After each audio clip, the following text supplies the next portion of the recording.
Hello दोस्तों, welcome back to my channel. और आज मैं जिस मूवी को एक्सप्लेन करने वाली हूँ उसका नाम है स्पीक नो ईवल। ये मूवी हाल ही में रिलीज हुई है और अगर हम इसकी रेटिंग्स की बात करें तो इसकी IMDb rating 7 stars out of 10 है। तो दोस्तों, अगर आपको मेरा मूवी एक्सप्लेनेशन वीडियो पसंद आए तो प्लीज से मेरे वीडियो को लाइक और मेरे चैनल को सब्सक्राइब करके मुझे सपोर्ट करें मेरा 1K सब्सक्राइबर फैमिली पूरा करने के लिए। तो देर नहीं करते और बढ़ते अपने मूवी एक्सप्लेनेशन की ओर।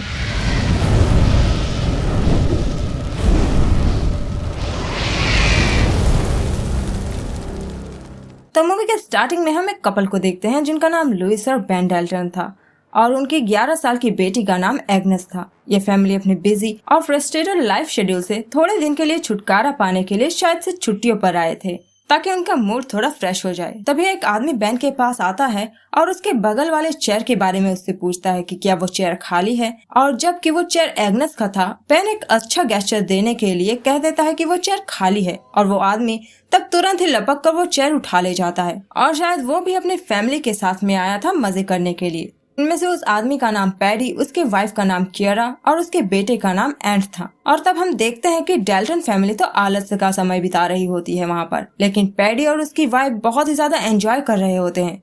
जिसके बाद हम डेल्टन फैमिलीज को देखते हैं जहाँ पर एक डॉक्टर उन्हें कंसल्ट कर रही थी कि एग्नेस को एप्पल जूस ना दिया जाए वरना उसे दिक्कत हो सकती है, क्योंकि एग्नेस को एंजाइटी प्रॉब्लम्स थी और वो एक स्टफ टॉय हैप्पी के बिना रह ही नहीं पाती थी। जिसके बाद जब ये लोग फिर से लंच के लिए जाते हैं, वो कपल फिर से उन्हें दिखाई देते हैं जो बेन का ध्यान खींचने की कोशिश कर रहे थे, या कह सकते हैं कि उनसे दोस्ती करने की कोशिश कर रहे थे। जिसके बाद एग्नेस का हॉबी कहीं पर खो जाता है और वो बहुत ही ज्यादा अनईजी फील करने लगती है, इसलिए बेन उसे ढूंढने के लिए जाता है। तभी वो पैडी को उसके फैमिली के साथ में बड़ी बेतुकी राइडिंग करते हुए देखता है, जिससे बेन बिल्कुल डर जाता है।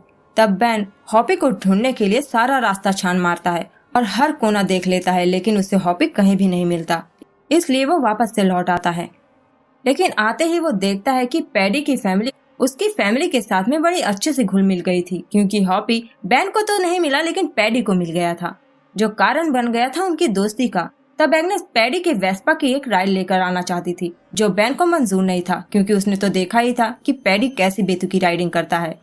लेकिन एग्नेस का मन था तो लुइस भी मना नहीं कर पाई और पैडी तब एग्नेस को एक डेंजरस सी राइड देकर वापस ले आता है। और एंट के बारे में कियारा कहते हैं कि एंट को बोलने में तकलीफ होती है और नए लोगों के साथ में वो बहुत ही ज्यादा इनसिक्योर फील करता है। जिसके बाद पैडी उन्हें फिर से इटालियन लंच के लिए बुलाता है, क्योंकि वो तो आए ही थे इटली में।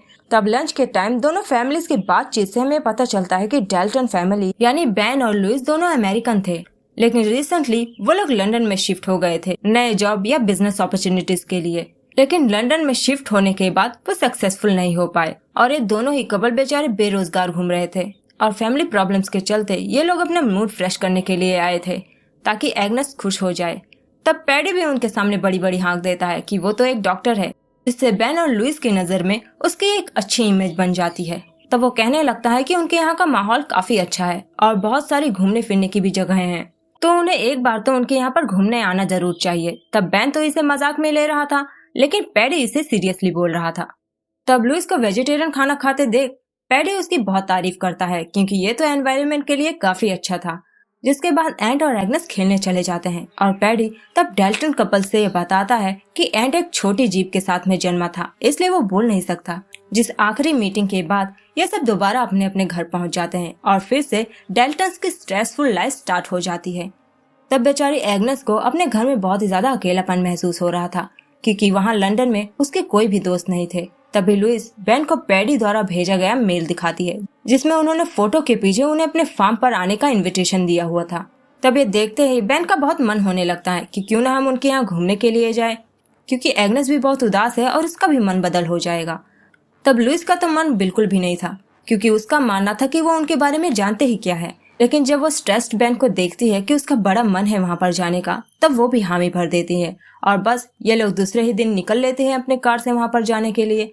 और तब जाते जाते वहाँ पर अंधेरा हो जाता है, लेकिन वो किसी तरह उनके फार्म तक पहुँच ही जाते हैं, जहाँ पर पैडी और कियरा उन्हें एक वार्म वेलकम देते हैं। तब लुइस उनके तंत और मैसी घर को देखकर शॉक्ड रह जाती है और उसने तो उनके लेविश लाइफस्टाइल को देखकर यह अंदाजा भी नहीं लगाया था कि ये लोग ऐसे एनवायरनमेंट से निकल कर आए हैं जहाँ पर हर कमरे में चलने फिरने में भी दिक्कत हो रही थी। लेकिन यहाँ तक तो सब कुछ ठीक था, लेकिन जब वो एग्नेस को उसका बेडरूम दिखाने के लिए लेकर जाती है एटिक में, तब लुइस का मुंह तो खुला का खुला ही रह जाता है, क्योंकि वो जगह तो पहले से ही तंग थी। ऊपर से एंट सो रहा था बेड पर और एग्नेस का बिस्तर जमीन पर लगा था। एंट तो मेहमान के आने पर भी बेड पर ही सोएगा, जो देखकर तो एग्नेस बिल्कुल से रोने ही वाली थी, लेकिन लुइस उसे काम डाउन कर लेती है और साथ ही में वो उस कमरे की तारीफ भी कर देते हैं। जिसके बाद ये लोग डिनर के लिए जाते हैं, जहाँ पर पैडी ने उनके आने की खुशी में उनके फार्म की सबसे अच्छी डक को पका कर रखा था। और ये जानते हुए भी कि लुइस एक वेजिटेरियन है, वो जबरदस्ती उसे मैनिपुलेट करके कि फीमेल्स पहले इसे टेस्ट करती है, वो लुइस को उसका मीट खिला देता है। और ताकि वो नाराज ना हो, लुइस भी उसे खा लेती है। और वो चाहती तो उसे मना भी कर सकती थी, लेकिन उसने ऐसा कुछ भी नहीं किया। लेकिन जैसे ही उनकी नजर हटती है, वो उस मीट को थूक देती है। और हम देखते हैं कि ये लोग इतने अच्छी मेहमान नवाजी करते हैं कि वो अपने घर के कचड़े को भी मेहमान से ही फेंकवाते हैं, मतलब बैन से। तभी एंट उसके पास आकर उसे अपना मुंह खोलकर उसे अपनी जीभ दिखाने लगता है, लेकिन बैन को तब कुछ समझ ही नहीं आता। और पैडी भी तब उन्हें बुलाने लगता है और उन्हें तब जाना पड़ता है। और रात में जब वो लोग बातें कर रहे होते हैं, तभी बैन और लुइस एंट के रोने की आवाज सुनते हैं और सोचते हैं कि शायद वो तकलीफ में है। लेकिन पैडी और कियरा इस चीज को नॉर्मलाइज कर देते हैं कि ये उसकी बीमारी का एक सिम्टम है और वो कभी कभार ऐसा करता रहता है। लेकिन जब बैन और लुइस अपने कमरे में जाते हैं, लुइस को बेडशीट के स्टेन को देखकर घिन आ रही थी, क्योंकि ऐसा लग रहा था कि शायद इन लोगों ने उस बिस्तर को कभी साफ ही नहीं करा था। लेकिन फिर भी बैन को ये चीज नॉर्मल लग रही थी और वो कहता है कि फार्म के लोग ऐसे ही होते हैं और ये शायद कोई पुराना स्टेन होगा। और वो तो तब भी नहीं बोल पाया था जब पैडी लुइस को जबरदस्ती मीट खिला रहा था, मतलब बाहर वालों के सामने बैन के मुंह पर ताला लग जाता है। खैर लुइस और बैन किसी तरह उस छोटे से बेड पर एडजस्ट करने की सोच ही रहे होते हैं कि इतने में एग्नेस उनके कमरे में आकर पहुंच जाती है, क्योंकि उसे तो नींद आ ही नहीं रही होती है और आएगी भी कैसे। भला डबल बेड पर सोने वाले इंसान को कहीं नीचे जमीन पर नींद आ पाएगी, इसलिए लुइस उसे अपने साथ में ही सुला लेती है। जबकि बैन को काफी तकलीफ हो रही थी, क्योंकि बेड तो मुश्किल से एक ही इंसान का था, लेकिन वहाँ पर सो रहे थे 3 लोग। तब किसी तरह उनकी वो रात बीतती है और तब दूसरे दिन पैडी सबको नेचर से भेंट कराने के लिए लेकर जाता है और सब बहुत ही ज्यादा एंजॉय कर रहे होते हैं वहाँ पर। एग्नेस वहाँ पर झूला झूलना चाहती थी, लेकिन एंट उसके सामने से हट ही नहीं रहा था। तब पैडी उसे आकर झकझोर कर हटाता है और उससे एग्नेस को झूला भी झुलवाता है, जो देखकर बैन और लुइस को बहुत ही अजीब लगता है, क्योंकि उन्होंने उनसे ये उम्मीद नहीं करी थी कि वो अपने डिसेबल्ड बेटे के साथ में ऐसा व्यवहार करेंगे। तब पैडी लुइस को नेक थेरेपी के बहाने स्विमिंग करने के लिए लेकर जाता है, जहाँ पर लुइस पैडी और कियरा को जल्दी से कपड़े उतारता देख बहुत ही ज्यादा अनकंफर्टेबल फील करने लगती है। और वो कियरा की बॉडी पर कुछ घाव के निशान को भी देख पाती है। पूछने पर कियरा उससे कहती है कि कल रात वो लैडर से गिर गई थी और ये उसी के निशान है, लेकिन ये चीज कहीं पर सेट नहीं बैठ रही थी। तब पानी में कूदने के बाद बैन पैडी से पूछता है कि क्या एंट को स्विमिंग आती है, क्योंकि वो बेचारा तो डूब रहा था। तब पैडी कहता है कि ऐसे ही तो स्विमिंग सीखा जाता है, या तो डूबो या स्विमिंग करो। और इस इंसिडेंट के बाद लुइस को ये लोग बड़े ही अनप्लेजेंट लग रहे थे और उसका तो वहाँ पर रहने का मन बिल्कुल भी नहीं कर रहा था। लेकिन कियरा उन्हें डिनर के लिए आकर इनवाइट कर जाती है, जो उनके मन में एक अच्छा इंप्रेशन डाल देता है उनके लिए कि ये लोग उनकी खुशी के लिए कितना कुछ कर रहे हैं और ये लोग बेवजह ही उन पर शक कर रहे हैं। और फिर से लुइस का मूड चेंज हो जाता है, लेकिन उसे तब बुरा लगने लगता है जब सिर्फ एडल्ट ही डिनर पर जा रहे थे। बच्चों को उन्हें बेबी सीटर के पास छोड़कर जाना पड़ता है, और जबकि लुइस का मन तो बिल्कुल भी नहीं था एग्नेस को वहाँ पर छोड़कर जाने का, लेकिन फिर भी उसे ये करना पड़ता है। तब पैडी की बाई हाथ रश ड्राइविंग को झेलते हुए वो लोग किसी तरह उस जगह पर पहुंच ही जाते हैं, जहाँ पर सिर्फ वही लोग आए थे उस रात को डिनर करने के लिए। लुइस उन्हें पहले ही याद दिला देती है कि वो एक वेजिटेरियन है, लेकिन क्योंकि वो फिश खाती थी, पैडी इस चीज को लेकर उस पर काउंटर करने लगता है कि क्या फिश मीट नहीं है। तब माहौल एकदम से गर्मा जाता है, लेकिन बैन किसी तरह माहौल को कूल डाउन करता है और कहता है कि ये काफी कॉम्प्लिकेटेड डिबेट है, तो ना किया जाए तो बेहतर होगा। तब वहाँ का शेफ माइक उनके लिए डिनर सर्व करता है, जिसके बाद हमें घर का सीन दिखाया जाता है, जहाँ पर बेबी सीटर के साथ लुक्का छुपी खेलते समय एंड एग्नेस को पैडी की वॉच कलेक्शन दिखाता है और उन वॉचेस में से वो रैंडम वॉच उठाकर उसे उसके पीछे की मैसेज को दिखाने की कोशिश करता है, जिसमें शायद कॉन्ग्रेचुलेशन पीटर और एंट लिखा हुआ था, लेकिन किसी और लैंग्वेज में जो एग्नेस को समझ नहीं आ रही थी। लेकिन तभी उस बेबी सीटर को पास आता देख वो दोनों वहाँ से निकल लेते हैं और यहाँ पैडी और बैन अपने माँ बाप के बारे में डिस्कशन कर रहे होते हैं। और पैडी की बातों से हमें पता चलता है शायद उसके पेरेंट्स बड़े ही एब्यूजिव थे, शायद उन्हें बच्चे भी नहीं चाहिए थे। और कियरा ने तो अपने पेरेंट्स को देखा भी नहीं था और वो बताती है कि वो दोनों 17 साल से एक साथ हैं। लेकिन कियरा तो पैडी से काफी ज्यादा यंग दिख रही थी, जिससे लुइस को शक होता है कि इसकी एज कितनी होगी। और ये दोनों तब वहाँ पर अपने एक्टिव सेक्सुअल लाइफ को भी रिवील करने लगते हैं। और कहते हैं कि वो एक दिन भी एक दूसरे के बिना नहीं रह सकते। जिसके बाद ये दोनों मजाक करते करते उनके सामने ही मेकओवर करने लगते हैं, जो अपने आंखों के सामने होता देख बेन और लुइस को बहुत ही ज्यादा ऑकवर्ड फील होता है। जिसके बाद पैडी और कियारा थोड़ी देर नाचते गाते हैं और जाते समय डिनर का बिल ये दोनों बेन को थमाकर चले जाते हैं, जिससे फिर से डेल्टन कपल तो शॉक में रह जाते हैं। और तब घर पर एंड एग्नेस को अपने घाव के निशान दिखाने की कोशिश करता है, जिसे देखकर एग्नेस समझ नहीं पाती कि आखिर उसके साथ में करता कौन है, और उसके माँ बाप के सिवाय तो दूसरा कोई और है भी नहीं। तब दूसरी ओर घर पहुंचने के बाद लुइस बेन के साथ में एक गंदा मजाक कर देती है, जिससे बेन को बहुत ही ज्यादा गुस्सा आ जाता है। और उसके गुस्से की असली वजह वो जोक नहीं थी, बल्कि वजह तो ये थी कि रिसेंटली बेन ने लुइस को एक आदमी के साथ में उसे चीट करते हुए पकड़ लिया था, जिसे वो अपने न्यूड पिक्स भेज रही होती है। और ऐसा शायद उसने इसलिए किया क्योंकि वो बेन के साथ में खुश नहीं थी, क्योंकि शायद बेन और उसका रिलेशन ठीक नहीं चल रहा था, जिसके चलते वो किसी और के साथ में एक बार रिलेशन में आ गई थी। लेकिन इसके बाद उसने न सिर्फ बेन से माफी मांगी, बल्कि बेन को सपोर्ट करने के लिए उसने हर मुमकिन कोशिश करी। और बेन की तब गलती ना होते हुए भी उसे ही सुलह करनी पड़ती है। और बाहर से पैडी इस झगड़े का पूरा मजा उठा रहा था, लेकिन सब कुछ उसके हिसाब से नहीं चल रहा था, इसलिए वो तब वहाँ से चला जाता है। तब रात में लुइस को एग्नेस की फिक्र होने लगती है, इसलिए वो उसे देखने के लिए चली जाती है। लेकिन ना तो एग्नेस वहाँ पर थी और ना ही एंट, जो उसे ढूंढने पर पैडी के कमरे में मिलते हैं, जहाँ पर ये कपल्स अपने अंडरगारमेंट्स में सो रहे थे, जो देखकर लुइस को बहुत ही ऑकवर्ड फील होता है। इसलिए वो तुरंत ही एग्नेस को वहाँ से उठाती है और घर छोड़कर जाने का फैसला ले लेती है, और वो भी उन्हें बिना बताए, जिन्हें एंट देख रहा होता है। तब रास्ते में ही एग्नेस को हॉबी नहीं मिलता, इसलिए वो बहुत ही ज्यादा अनकंफर्टेबल फील करने लगती है। उसे तो सांस लेने में भी दिक्कत हो रही थी, इसलिए वो रोने लगती है। और हॉबी तो उसके लिए जैसे कोई एक इंसान था, इसलिए वो उसकी बहुत ही ज्यादा फिक्र कर रही थी, क्योंकि उसे लग रहा था कि जिस तरह से पैडी एंट को हर्ट करता है, उसी तरह वो लोग हॉबी को भी हर्ट करेंगे। इसलिए उसे एंजाइटी होने लगती है और वो खुद को ही हर्ट करने लगती है, और इसलिए इन्हें मजबूरन वापस लौटना पड़ता है। तब बेन फार्म पहुंचने के बाद इन्हें कार में छोड़कर खुद जाता है हॉबी को ढूंढने के लिए, जहां पर पैडी उससे वजह पूछ रहा था बिना बताए जाने के लिए। तब बेन के तो मुंह पर ताला लगा रहता है लोगों के सामने। तब लुइस उनके सामने आकर सारी बातें बताती है। तब कियारा इस कॉम्प्लिकेटेड सिचुएशन को संभालती है और बहाना बनाती है कि पहले उनकी एक बेबी डॉटर थी जिसका नाम मैरी था, और उसकी डेथ रिसेंटली हो गई है, वरना उनकी फैमिली तो कंप्लीट थी। और रात में जब उसने देखा कि एग्नेस रो रही है और अपने आप को हर्ट कर रही है, और उससे रहा नहीं गया, और वो तो सिर्फ उसकी प्रोटेक्शन के लिए उसे साथ लेकर आई थी, और वो कोई गलत इरादे से उसे लेकर नहीं गई थी। और इन सारे इमोशनल ब्लैकमेलिंग के बाद ये लोग फिर से वहीं पर रुकने का डिसाइड करते हैं, जो उनकी सबसे बड़ी गलती थी। तब इसके बाद बाहर जब एंट और एग्नेस एक्स के ऊपर अपनी आर्टिस्टिक टैलेंट दिखा रहे होते हैं, तब एंट एग्नेस को चिट पर एक मैसेज लिखकर कुछ बताने की कोशिश कर रहा था, लेकिन एग्नेस को वो लैंग्वेज पढ़नी नहीं आती थी। तब कियारा को अपने पास आता देख एंट जल्दी से वो चिट खा जाता है, जो एग्नेस को अचंभित कर देता है कि क्या ये लोग एंट के साथ में कुछ ज्यादा ही बुरा व्यवहार करते हैं, इसलिए वो इतना डरा हुआ रहता है। और इस दौरान पैडी बेन को अपने साथ में शिकार पर लेकर जाता है, और जब बेन जानवर के सामने होते हुए भी उस पर गोली नहीं चला पाता, पैडी उसे परख लेता है कि बेन बड़ा ही बुज़दिल किस्म का आदमी है। तो वो बेन को बताता है कि कल रात दोनों में जो झगड़ा हो रहा था वो मैंने सुन लिया, और वो कहता है कि इस स्ट्रेस को तुम्हें अपने अंदर नहीं रखना चाहिए, बल्कि चिल्लाकर उसे बाहर निकाल देना चाहिए।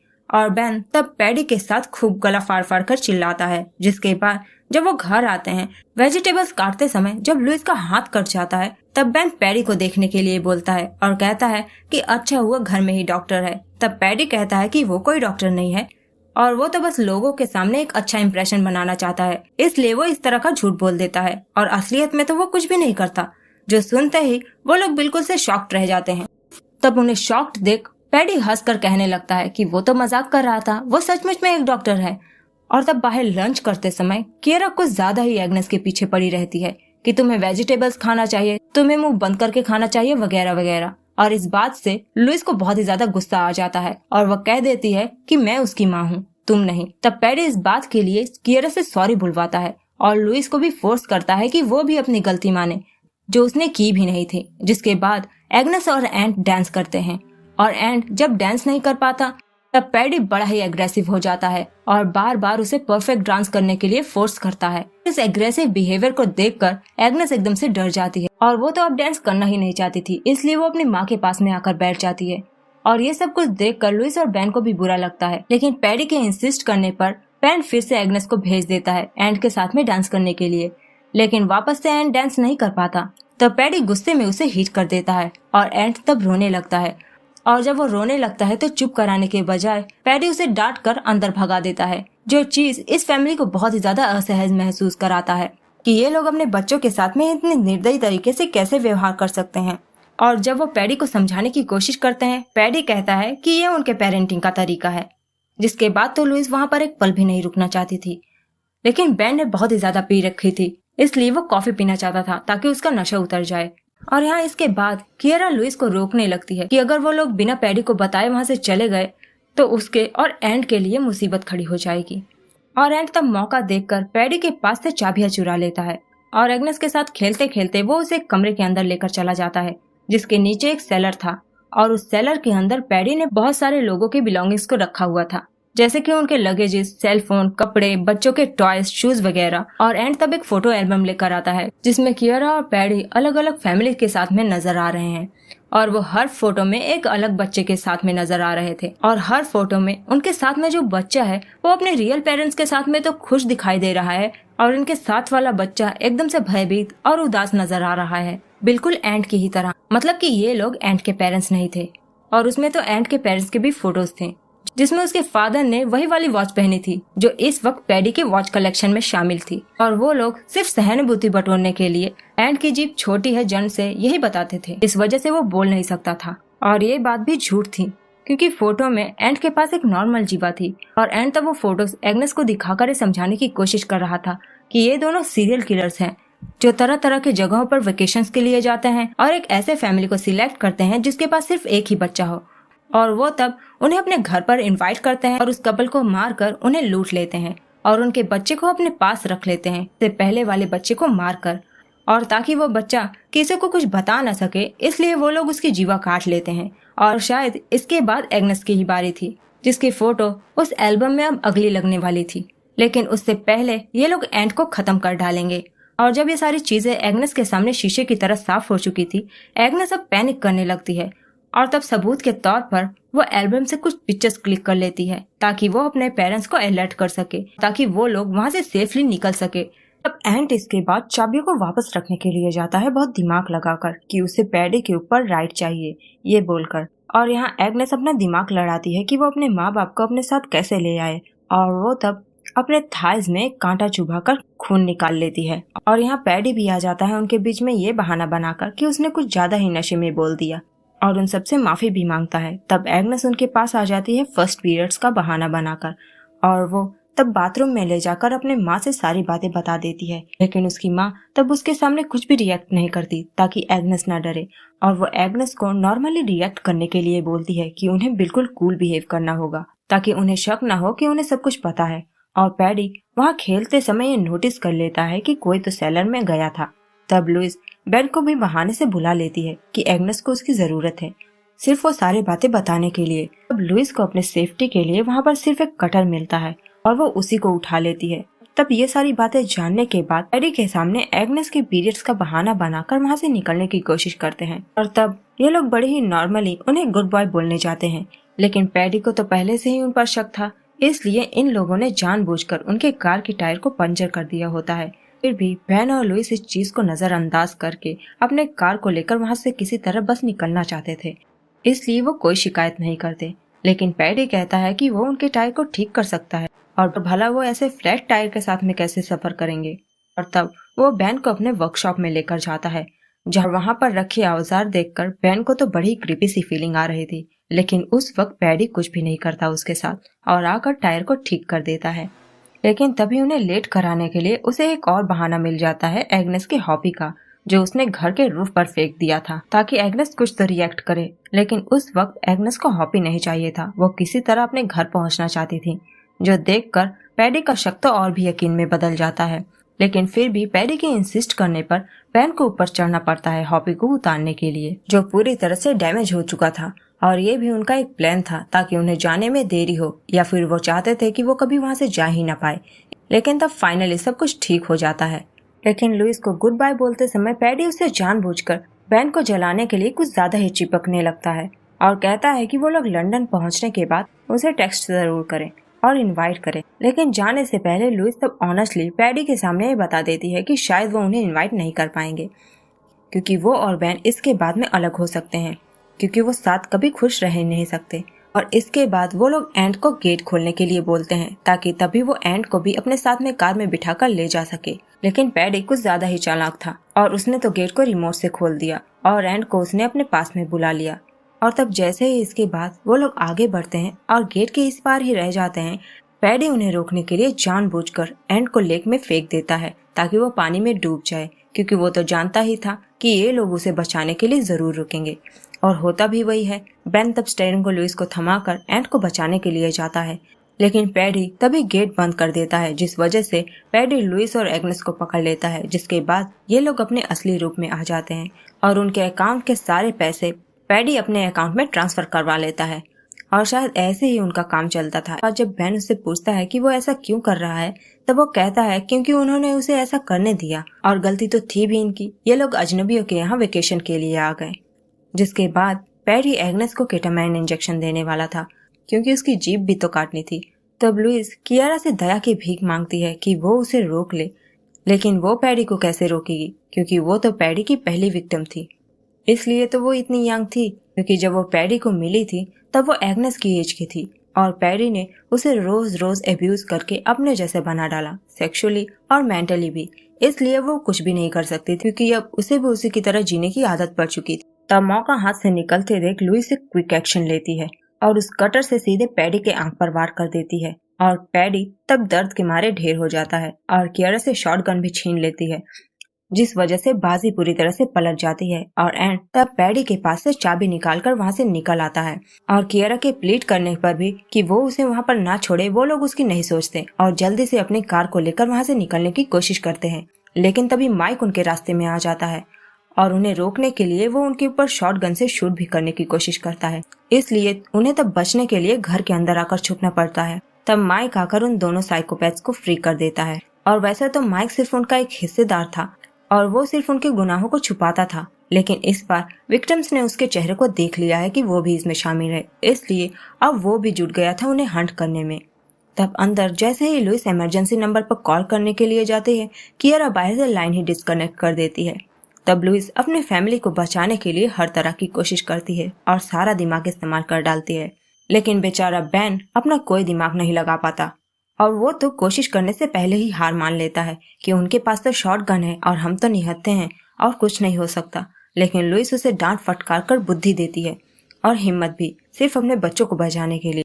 और ये सारे सन के लोग बाहर से हर मुमकिन कोशिश कर रहे थे इन्हें डराने के लिए, लाइट्स वगैरह ऑफ करके, लेकिन लुइस भी कम नहीं थी। बेन तब अपना दिमाग लगाता है कि क्या पता फायर देखकर आसपास के लोग उनके हेल्प के लिए आएंगे, लेकिन निशाना मिस हो जाता है और आग पैडी की गाड़ी में लग जाती है। तब लुइस बच्चों के सेफ्टी के लिए उन्हें एक अलमीरा में छुपा कर रख देती है और ये लोग उन सनकियों का सामना करने के लिए अपने लिए हथियार ढूंढने लगते हैं। तब बेन को मिलता है एक हैमर और लुइस को मिलता है सल्फ्यूरिक एसिड और तभी सब तीनों तरफ से घर के अंदर एंटर हो जाते हैं। माइक छत से, पैडी दरवाजे को तोड़ और कियारा बेसमेंट से। तब बेन माइक का सामना करने के लिए छत की ओर बढ़ने लगता है, लेकिन माइक के पास तो शॉटगन था, इसलिए बेन चुपके से उस पर वार करने के लिए छुप जाता है और लुइस पैडी का सामना कर रही होती है। तब लुइस, पैडी और कियारा दोनों को चकमा देकर वहां से निकल जाती है बच्चों को बचाने के लिए। और जैसे ही पैडी बच्चों के करीब पहुंचने ही वाला होता है, लुइस पैडी के ऊपर सल्फ्यूरिक एसिड डालकर भाग जाती है, जिसकी पीड़ा पैडी के लिए असहनीय थी। इसलिए कियारा तब उसे संभालने में जुट जाती है, उसके ऊपर पानी वगैरह डालकर। लेकिन तब लुइस और उसके बच्चे माइक के नजरों में पड़ जाते हैं, इसलिए मजबूरन बेन को बाहर आकर माइक का सामना करना पड़ता है। लेकिन बेन ठहरा कमजोर, माइक उस पर भारी पड़ने लगता है और वो तो अच्छा हुआ कि सही समय पर लुइस ने माइक के सर पर हैमर से मारकर उसका काम तमाम कर दिया, वरना बेन तो आज मारा ही जाता। और अब बस इन्हें किसी तरह ऊपर के रास्ते से, जहाँ से माइक आया था, वहाँ से निकलना होगा। तब ये लोग वहाँ से बाहर निकल ही रहे होते हैं कि कियारा उनके पीछे आ जाती है शॉटगन लेकर। लेकिन लुइस भी अलर्ट थी, उसने कियारा के आते ही उसके सर पर वार करके उसे नीचे गिरा दिया, लेकिन अपने साथ वो नीचे उतरने वाले लैडर को भी साथ लेकर चली गई और मारी गई। तब बेन पहली बार अपनी फैमिली को बचाने के लिए अपनी जान को जोखिम में डालकर छत पर से कूद जाता है ताकि वो लैडर को वापस से खड़ा कर सके अपने फैमिली के लिए। लेकिन जैसे ही ये सब नीचे उतरते हैं, पैडी उसके करीब बढ़ने लगता है, लेकिन वो समझ नहीं पाते कि वो किस ओर से आ रहा है। तब वो दूसरी ओर से आकर एग्नेस को गन पॉइंट पर पकड़ लेता है और लुइस तब उसके सामने हाथ पैर जोड़ने लगती है कि वो एग्नेस को कुछ न करे और जो कुछ भी करना है वो उनके साथ में करे। लेकिन तभी वो उनसे कहता है कि वो एग्नेस को भला क्यों कुछ करेगा। उन्होंने जब कियारा को मार ही डाला है तो कोई तो उसके पास चाहिए उसका ख्याल रखने के लिए, इसलिए एग्नेस अब कियारा की जगह लेगी और वो कियारा की ही तरह एग्नेस को भी अब्यूज करेगा। और तब वो जैसे ही लुइस और पैडी को शूट करने की सोचता है, एग्नेस हाथापाई के दौरान मिले कैटामाइन को उसकी बॉडी में इंजेक्ट कर देती है और तुरंत ही उसका असर भी होने लगता है, जिस वजह से पैडी ढेर हो जाता है। और बेन और लुइस तब उसे मारने की नहीं सोचते क्योंकि वो तो बस वहाँ से निकलना चाहते थे। लेकिन डेंट उसे ऐसे नहीं छोड़ सकता था क्योंकि वो उसकी प्रताड़ना को भूल नहीं सकता था, इसलिए वो उसके फेस को एक ईंट से मार मार कर चटनी बना देता है और चिल्ला चिल्ला कर उसी वक्त अपने सारे दुख दर्द और एग्रेशन उसके ऊपर निकाल देता है, जिसके बाद शायद उसे शांति मिलेगी। जिसके बाद हम सबको कार में देखते हैं जहाँ पर अब एंट भी उनके फैमिली का एक हिस्सा बन गया था और एग्नेस अब उसे अपना प्रिय हॉबी थमा देती है ताकि वो हील हो सके। और शायद इस इंसिडेंट के बाद एग्नेस अब बदल चुकी थी या यूं कहे मैच्योर हो चुकी थी और अब उसे हॉबी की कोई ज़रूरत नहीं थी। और शायद इस इंसिडेंट के बाद से लुइस और बेन एक दूसरे के साथ ही रहने वाले थे। और इसी के साथ ही मूवी यहीं पर एंड हो जाती है। तो मिलते हैं नेक्स्ट वीडियो में, तब तक के लिए good bye, take care and thanks for watching.